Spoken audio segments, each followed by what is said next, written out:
Capricorn यानी कि मकर राशि। एक्वेरियस राशि की तरह ही आपको भी आदत पड़ चुकी है ना, कॉन्स्टेंटली प्रॉब्लम आए ही जाती है, आए ही जाती है, रुकने या थमने का नाम ही नहीं लेती। आप चाहे कितना भी कोशिश कीजिए कि भई अब तो रुक, बट नहीं, it does not care, it keeps coming. तो सितंबर के महीने में भी ऐसे ही होने वाला है आप लोगों के साथ।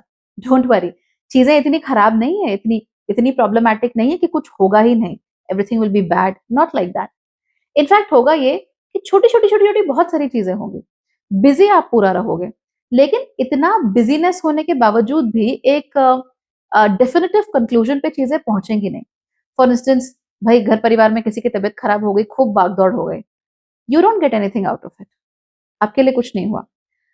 या ऑफ़िस में कहा कि भैया किसी दूसरे शहर में जाना है, वहाँ कोई कॉन्फ्रेंस है या वहाँ पे कोई मेला लगा हुआ है या कुछ करना है and we have to do something.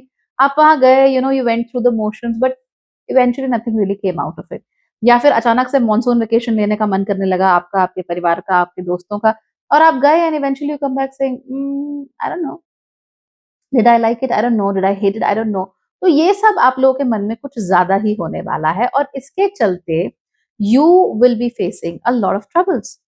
क्यों? क्योंकि जब आप ध्यान नहीं देंगे काम पे, जब आप फ़ोकस नहीं करोगे, तब ऑफ कोर्स चीज़ें बिखर जाएँगी और जब चीज़ें बिखरना शुरू होंगी, तब आप लोगों के लिए अपने लिए कुछ करना रिलेटिवली मुश्किल होता चला जाएगा।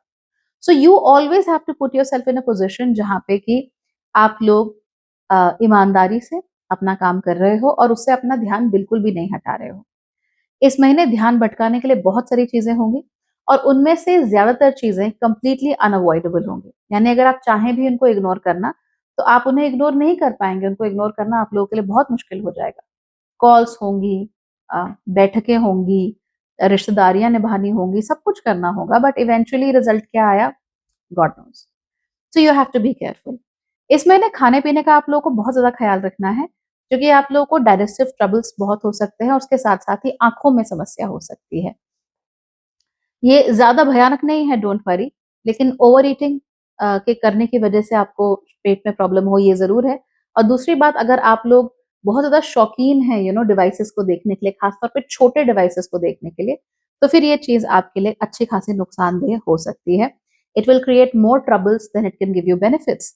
तो छोटी स्क्रीन्स को यानी मोबाइल्स फ़ोन को ज़्यादा देर तक उसको देखते मत रहो, otherwise you are going to have a lot of issues, ठीक है? तो अभी से सावधान हो जाओ, अपना स्क्रीन टाइम जो है उसको घटाओ। आपके फ़ोन्स में डिजिटल वेलबीइंग करके एक ऐप आता है, वो नेटिव ऐप होता है। वो आपको बताता है कि आप कौन से ऐप पे कितना समय बिताते हो, आप कितना घंटा अपना फ़ोन इस्तेमाल करते हो हर हफ्ते। तो ये सारे जो स्टैटिस्टिक्स हैं, इनका आप ज़रूर इस्तेमाल कीजिए ये पता करने के लिए if you are using your phone well और नॉट। ज़्यादातर केसेज़ में आप देखेंगे कि आप लोग बहुत ज़्यादा शॉर्ट कंटेंट देख रहे हो और उसकी वजह से दिमाग भी खराब हो रहा है आपका।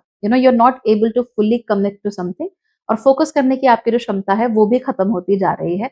और कहीं न कहीं ये जो शॉर्ट कंटेंट है, ये आपके दिमाग में उल्टी-सीधी बातें भी भर रहा है, जो कि आइडियली नहीं होनी चाहिए। So you would want to be as vigilant about these things as possible. Don't let anybody walk on your pristine mind with their dirty feet. This is very, very essential for you.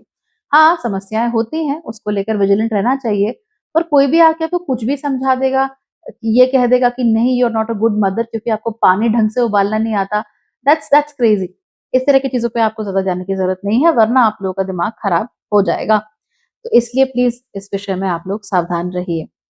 Business और relationships के मामले में चीज़ें ठीक-ठाक हैं। I mean I won't call it bad, but I wouldn't call it good also. They are somewhere in between. तो ठीक है, चीज़ें चलती जा रही हैं अपने पेस पे। थोड़ा बहुत बीच-बीच में कभी मनमुटाव हो गया, 1-2 बातों को लेकर बहस हो गई, but that's pretty much it. इसके ज़्यादा आपके साथ कुछ नहीं हो सकता।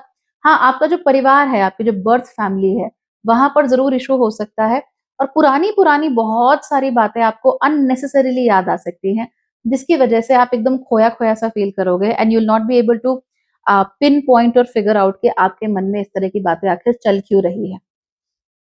क्यों ये पुरानी बातें और रैंडम बातें आपको याद आ रही हैं? आप तो उनके बारे में सोचते भी नहीं थे। But it's coming to your head and you are not liking it because of which you are feeling like this. तो इसका ज़रूर ख़्याल रखिएगा। अगर आपकी उम्र कम है एंड आपका जो नाना जी का घर है, नानी है, मामा लोग हैं, उनके साथ थोड़ा अच्छे से घुल-मिल के रहो। हो सके तो 1-2 दिन उनके घर होके आओ, आपको थोड़ा अच्छा लगेगा, थोड़ा कंफर्टेबल फ़ील होगा और एक ब्रेक मिल जाएगा आपको लाइफ़ में। जिससे कि you will be feeling very very good. अगर आपके नानी के साइड से कजिन्स हैं तो उनके साथ भी आप अच्छा खासा समय बिता सकते हो, it will actually be good for you.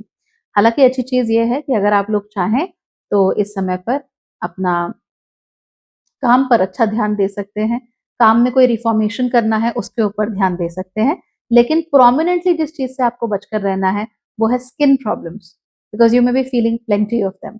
तो अपनी स्किन प्रॉब्लम्स का थोड़ा सा आप लोग ख्याल रखिए, वहां पर समस्या हो सकती है। बाकी otherwise things look relatively good for you, परेशान होने की जरूरत नहीं है, ठीक है।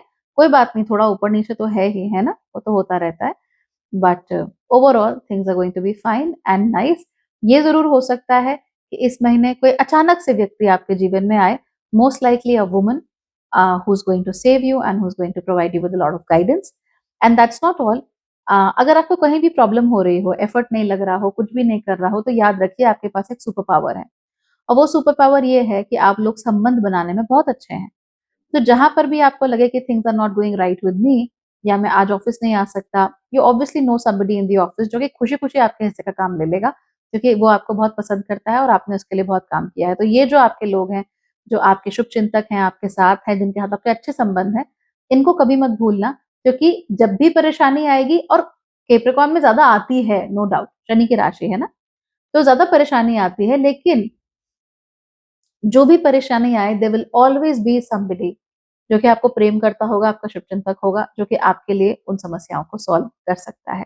So focus on these things, rest all will be okay. And remember, इस महीने मेरी महादशास की क्लास शुरू हो रही है, 1 महीने लंबी है। विल टॉक अबाउट ऑल महादशास एंड अंतरदशास इन दिस। विमशोत्तरी की तो बात करेंगे ही, साथ साथ अष्टोत्तरी की भी बात करेंगे। और उसके साथ साथ ही 6 तारीख को मेरा एक वेबिनार है, जिसमें हम डिस्कस करेंगे कि जेमस्टोन्स क्या होते हैं, क्या प्रॉपर्टीज होती हैं, कब कैसे अलग अलग लग्नों में पहने जाते हैं। So if you want to attend, do come and attend that also, and I'm pretty sure you'll get great insights and great knowledge out of it. All right, okay then, bye, take care.